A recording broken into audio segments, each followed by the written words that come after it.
What's up, everybody? Happy Thursday. Hope all you're having a great day so far. Getting into this episode of GH, very interesting conversation between Carly and Willow. Very interesting. Um, I understood both sides. I really did. I understood Carly's side and I understood Willow. Willow is a peacekeeper type. You know what I mean? She's not big on revenge. She's just it's not her style. And she's worried that Michael is gonna try to get revenge on Nina. Carly was like, good. I hope he does. Like, Carly didn't give a shit. Carly was like, looking at her like, okay, what you want me to do? Like, like Willow wanted her to interject or intervene or something. Carly was like, no, let him. If that's what Michael want to do, she said, shit, let him. And I understand where Carly coming from, and Willow needs to understand this too. I respect the fact that Willow is a turn the other cheek kind of person. She's a all, let's hold hands and kumbaya. She's that kind of person. I can respect that. I respect it. Everybody's not big on revenge. I get it. But she needs to understand the type of guy she's dealing with and the type of family she's dealing with. You know what I mean? Like, Michael grew up different from her. His values are a little different. He's a very nice person, don't get me wrong. Sometimes he could be a little pussycat. But he has that other side to him. And I tell people this all the time. I think even in real life, everybody has different sides to them. You could be the nicest person in the world. You could be the most philanthropic person in the world. But when you are pushed too far, it's something in you that clicks that make you go to that dark side. Everybody has it. I don't give a damn how good you are. You could be Martha Stewart. You could be whoever. You could be the late great Mr. Rogers. And that man was nice. I used to watch him on PBS all the time back in the day. Nice ass man. But when you push somebody too damn far, I don't care how kind, how nice you are. You push a person too far, they will push your ass back. And that's how Michael is. Nina went too far. Michael's not going to let that go. Carly, Sunny, Jason could let it go. Well, they really haven't really let it go. But if they choose not to do anything about it, that's on them. Michael, on the other hand, that's a different story. He feels that justice needs to happen. So he's going to pursue that. He takes after his mother, mind you. Because we all know that when Carly latches on to something like the pit bull that she is, she gets lockjaw. You know how pit bulls do. They get lockjaw on you, and it's hard to release that jaw. It's hard to get them off your ass. They will maul you. And that's what Michael is about to do. He's about to maul Nina's ass. And Willow needs to think, like, is this the type of family you want to be a part of, or you feel like you can be a part of? If not, you need to tuck tail and run. That's the best advice I can give. Because at the end of the day, you're dealing with the Corinthos Quartermaine family. They are not the type to always turn the other cheek. That's just not them. Depending on the situation, sometimes they might let some shit go or let some shit slide. But they're not always going to do that. And that's what Willow needs to understand that. Michael has let some things slide. But he's not always going to do that. And she needs to come to that realization, like, what can you live with and what can you not live with? You know what I mean? Like, she needs to think about that, before getting further involved with Michael romantically. I mean, she's already in deep because legally now she's Wiley's mother, but, you need to decide, like, what can you deal with and what can't you deal with? Now's the time to figure that out. Because Michael's going to do what Michael has to do. And, Michael, the attorney general from Pennsylvania, from Lantano County, excuse me, he came over and he was wondering why the hell Michael was interested in small town politics, especially Pennsylvania. I was like, aha, because Michael has an agenda, sir. He's about to fill your pockets with dough. In exchange, you need to do his bidding. That was a very Corinthos Quartermaine move. I will give him that. Michael was smart on that. Because at the end of the day, him and Nina could go back and forth with each other in court over Wiley if they wanted to. But I like the way Michael's going about it, though. He's doing it from he's taking it at a different approach. Instead of going to the courts and going back and forth to get a restraining order or to bar her from seeing his son, he was like, no, let me take it a step further. Let me do it a little bit differently, a little bit more discreet. And Nina doesn't even know that this is happening right now. That's the funny part about it. is coming at her and she doesn't even know it. Like, that's the best revenge, I feel, is when you're coming after your enemy and they don't even see you coming. It reminded me so much of All My Children back in like 2009 when David Hayward was going up against JR for custody of little Adam. I mean, not custody of little Adam. No, this was before that. This is when Jenny was going. Crystal was going up against Tad for custody of their daughter. Um, and David was pretty much supplying her with these pills and stuff. And I remember at the end of that, Adam came up to David, Adam Chandler. He came up to David and he told him, he warned him. He said, if you even think about trying to come after any member of my family, he said, trust me, you won't even see me coming. That to me is the best way you can get somebody, is going after them and they don't even see your ass coming. They don't even see it. And Nina's not seeing it right now. So that's the part where I understand where Willow's coming from, the whole revenge thing. I mean, yeah, there's ways that this can backfire on Michael, because sometimes revenge is nice, but sometimes revenge doesn't always go the way you hope it would go. So Michael has to be careful when he does this. You know, he has to be very sneaky when he does it. Very. He ended up striking a deal with the Attorney General, with DA Sheridan. I guess he's running for Attorney General or whatever. So right now, I think he's just the DA. I think he's the new District Attorney of Landview, if I'm not mistaken, because I remember the last time Nora Buchanan was on this show representing Valentine. She's in the private sector now. She's a defense attorney now. She's no longer a DA. So I'm guessing this DA Sheridan is the new District Attorney of Landview. So him and Michael struck some type of deal that the audience wasn't privy to, but I'm guessing it has a lot to do, pretty much all to do with Nina and what happened in Nixon Falls. So Michael was getting his hands dirty on this one, like he taking a stand. I'm liking it because they're finally fucking doing something with Michael. It's about time. Because I got so tired of him and Willow sitting around. I love you. Let's go play with Wiley. I love you. Let's go play with Wiley. I got so tired of that. Please give him something to do. Give him something to do. And they finally did it. I said, thank you, Jesus. But you know, him and Willow gonna, you know, be at odds over this. So be it. At least it'll give him some type of drama. Moving on from that, speaking of drama, Olivia. Lord have mercy. I thought she got on my nerves yesterday, but today took the damn cake. I'm like, Olivia, what are you doing? What? Now she's sitting here talking about divorce? You know what? I was all for Ned trying to fight for his marriage because you know what? Ned made a mistake. He slept with Alexis. He owned it after lying for a while. But, you know, he's been trying to step his game up. He's been trying to fix it. He's been showing more concern for his family, you know, doing the right things. And 1 minute, Olivia was happy at one point when he was putting family above business. Now she's back to being mad at him, and now she's talking divorce. I'm like, you know what, Ned? Let her go. Let her go. If she wanted a divorce, I would have called my attorney and was like, listen, file these papers, please. Because you know what? The one thing I wouldn't do, I'm not begging nobody.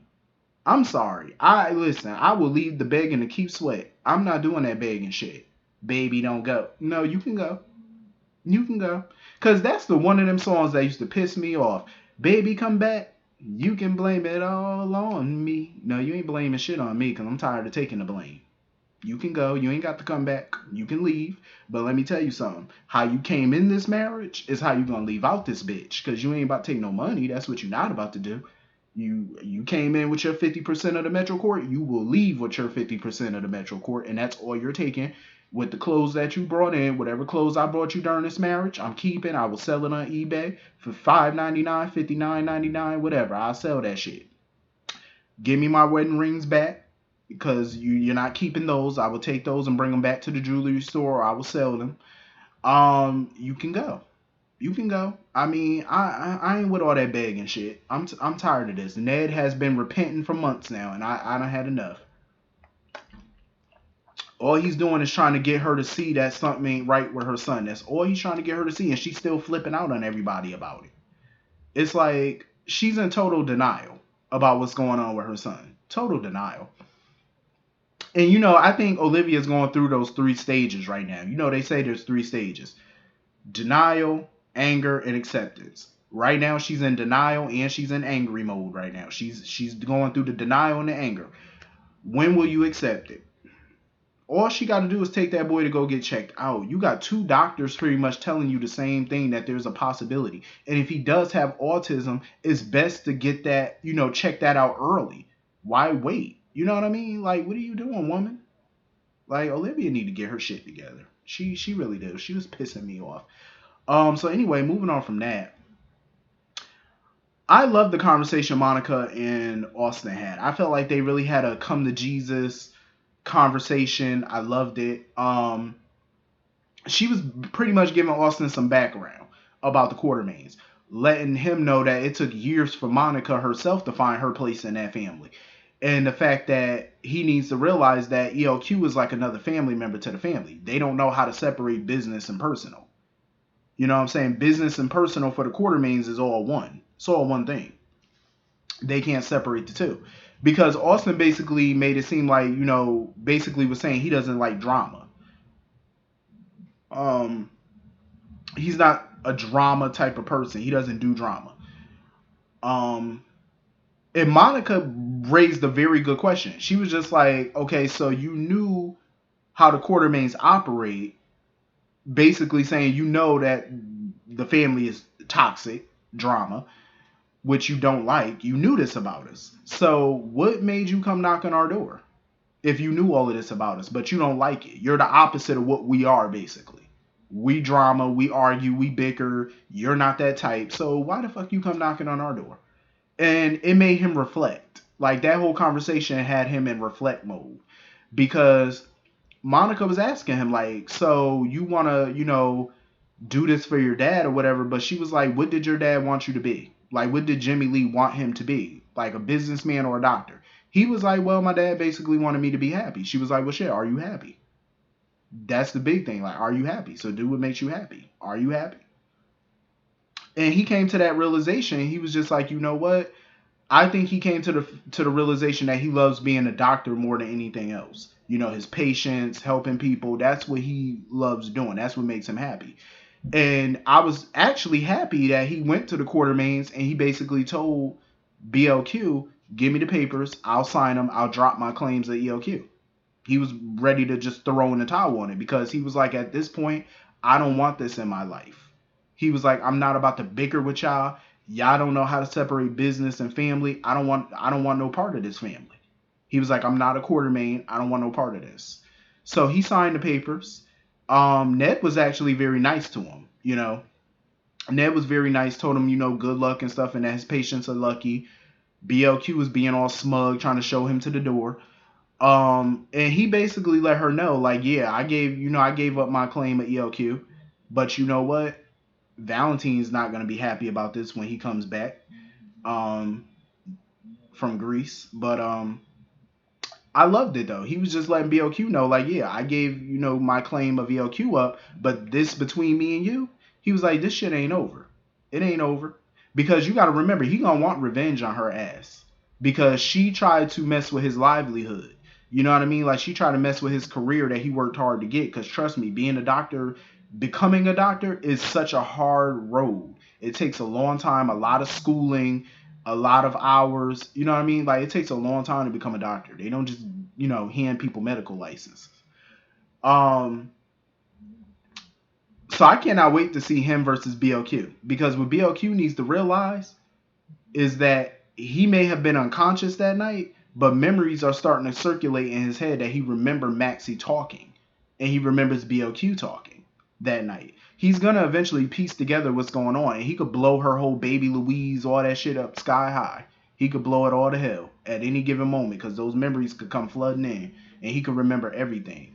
You know what I mean? So BLQ, that's why I said she made a wrong move. You catch more bees with honey. And that's what she failed to realize. And that's going to be her downfall. Because now he's on the warpath. And I can't say that I blame Austin. I really can't say I blame him. Because even Maxie was singing his praises to BLQ like, oh, he's a good guy and stuff like that. I feel like honestly, from what I've seen of Austin, I feel like he is a genuine guy. Like I said, people can be deceiving, so we still don't know what his total agenda was.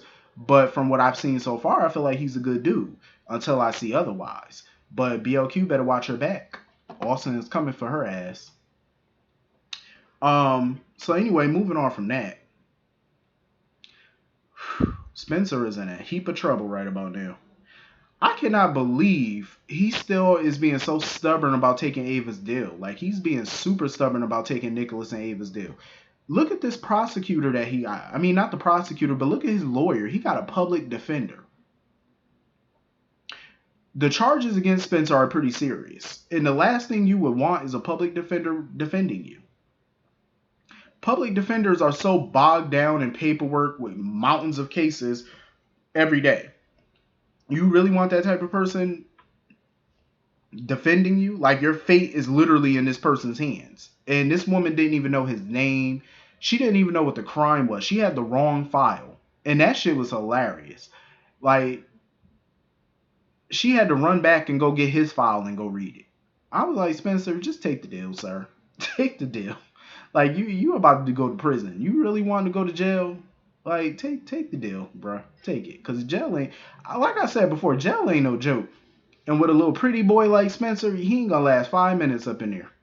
He ain't gonna last long up in no prison. Not with them thugs. So anyway, Esme just worried about herself at this point because she worried about, oh, Spencer, because she keep trying to tell Spencer to take Nicholas and Ava's deal because she was like, what am I supposed to do without you? Because she wants some money. Because if Spencer takes the deal, that means he will have access to money again. He'll be back into the Cassadine bosom. All his credit cards will be activated again, and they could live the high life again on Nicholas's dime. And that's really what she care about. That's all she care about. So of course Sunny popped up or whatever to try to talk some sense into Spencer. And I liked the conversation Sunny and Spencer had. I really did.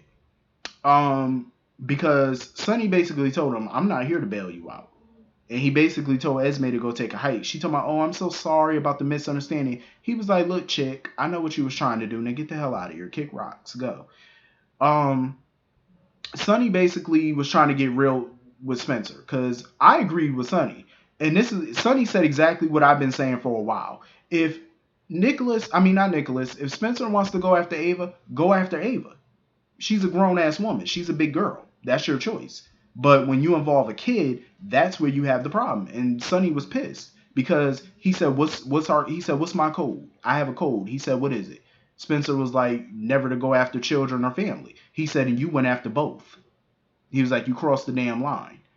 And he had some real talk for Spencer. He was like, what kind of man do you want to be? He was like, for one, if you're going to commit a crime or do crimes, he said, do it how I do it. Don't get caught. I was like, exactly. Look at Sunny. He's running around free because he doesn't get caught. Dummy. If you're going to do some shit, don't get caught, fool. Furthermore, he was like, basically, what do you want to do? He said, what kind of man you want to be? He said, you want to be the man that owns up to your shit, take your responsibility, or you want to be a man who every time you make mistakes, your daddy got to come and write a big ass check to save you every time. I so agree with Sunny. I was like, because Spencer at this point needs to grow up. He really does.